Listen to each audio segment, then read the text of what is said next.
Hey, what is going on, ladies and gentlemen? My name is Rayge, and we are back today with a quick update video here with respect now to Marvel Strike Force's latest blog post, giving us the battle plan here of what's expected from November 8th to the 14th. So good news is that a lot of it's similar to what we kind of saw already in the data mines, which is there's not going to be too much activity, but we saw that there was mention of Quasar, the trials return for him respectively, and as well the return of Sentry BATTLEWORLD, which we do see being confirmed in the blog post. So that was awesome to see.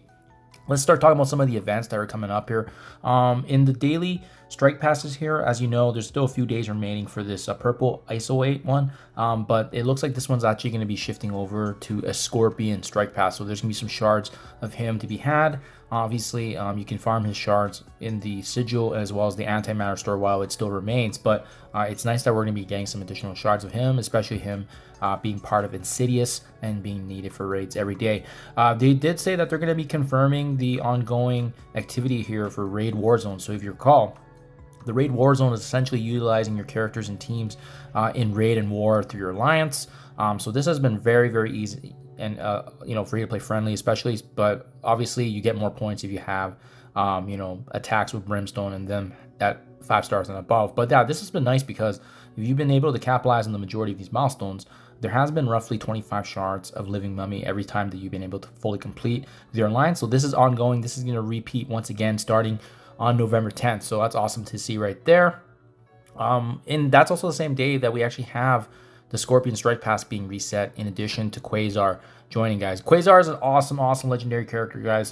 Definitely, in my opinion, still the strongest one so far for 2025 when you compare him to Blastar. So just getting an opportunity to get 7 stars of him, for those of you that haven't capitalized, he is an absolute war juggernaut. I'm planning to bring him into Blue Marvel. That's why I already have his ISO 8 Purple 4 fully upgraded, ready to go here.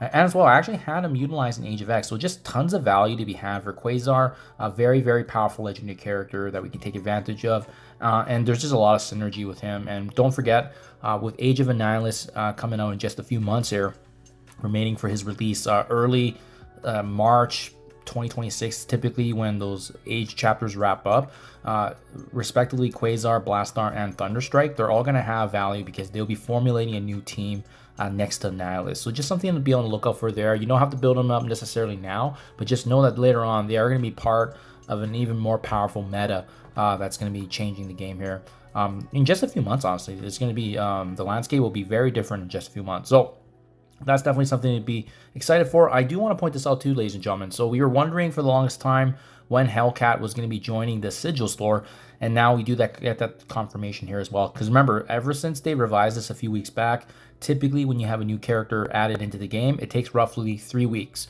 So yeah, Hellcat, I believe, was on the last week of October, and they did confirm she's also going to be coming into the Sigil store on November 10th, same day as the Raid Warzone reset, Quasar Scourge, and as well as the Scorpion Strike Pass. So all that's going to be lining up perfectly together. Following that, they also did note that Sentry BattleWorld, it's returning as we saw in the data mines. What is interesting though, and what's important to note from the blog that they listed, is that there is going to be a new Chaos mission team. So remember with the last couple of Battle Worlds that we did, I think the Chaos team at the time was Sinister Six and Insidious. So they did make a change there.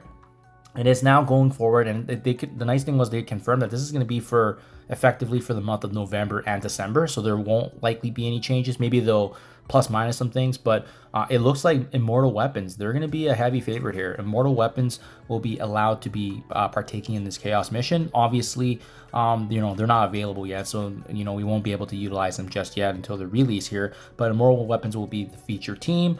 They said that Quasar, Blastar, and as well as Thunderstrike, they're going to be part of this Chaos team as well, so we can slot them in those positions, if you will, to add further value there. And interestingly enough, they actually said that, here, let me show you here. They actually said that the Mighty Avengers, just to showcase the teams here, the Mighty Avengers is going to be one of the teams, right? And then they also said aspects of Thunderbolts too. So if I just put them up here, that way you guys can see for reference. There we go. Okay. So, Immortal Weapons, like I said earlier, but you can see here, Mighty Avengers, so characters like, Hercules, you have characters like Falcon, Scarlet Witch, Vision, Invisible Woman, so they're actually going to be able to have some usage here if you want to bring them in. And then, interestingly enough, Songbird, Victorian Hand, and Hyperion were also noted specifically as part of the Thunderbolt. So no, not Taskmaster or Ghost, but the newest 3 members are going to actually be able to get utilized as well. And I suspect it's probably because they have a bit of synergy there with Lady Bullseye being part of the Immortal Weapons. So kind of makes sense there. And then lastly, they did say Blue Marvel, but obviously, you know, most of us aren't going to have Blue Marvel unlocked. So that's something to be excited for sure. But we'll see how that goes with those revisions. They likely just want to give us some more options to be had, especially since Immortal Weapons is not yet available just yet. And then as for the Blue Marvel, guys, remember there is a current ongoing event right now, being the King of the Zone. I've still only done the raids so far. I'm going to wait until the very end, to be honest, before I do any power cores here. But just remember that when you're using and trying to score on this event, if you're interested in the purple ISO 4 and 5 as well, remember that Zombie Kestro, she's going to be giving you a whopping 10,000 points if you utilize her basically in any game mode. So once you have her unlocked, just throw her in somewhere, get that easy 10,000 points. And remember, anytime that you spend power cores, or as well as earning these Lady Bullseye Diamond Orb fragments, which is typically from the power core usage, that's where you're going to be getting it from. And then for those of you that missed my past video on this, let me just show you. You just have to simply tap the offers on the top right. So there's obviously a lot of offers here for spending, but there is a free-to-play aspect, which is the power cores all the way to the far right. And you can see here, you can spend 800 power cores to get 6,000 points. But remember, you also get points for the usage of the power cores as per that scoring guide I just showed you. Or conversely, if you spend 4,500 power cores, you can get one of these orbs here, which give you the Lady Bullseye Diamond Orb, as well as the 1,000 milestone points. The better value here is going to be 800 because it's a 12-to-1 ratio.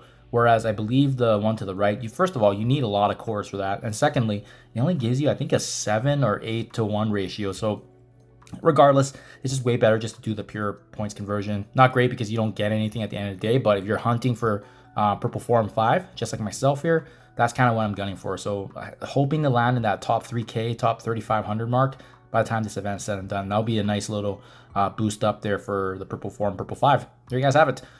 Happy Saturday. Hope you guys have a great rest of the day, and let me know what you guys think in comments below. Thank you for your time as always, and I'll catch you guys in the next one.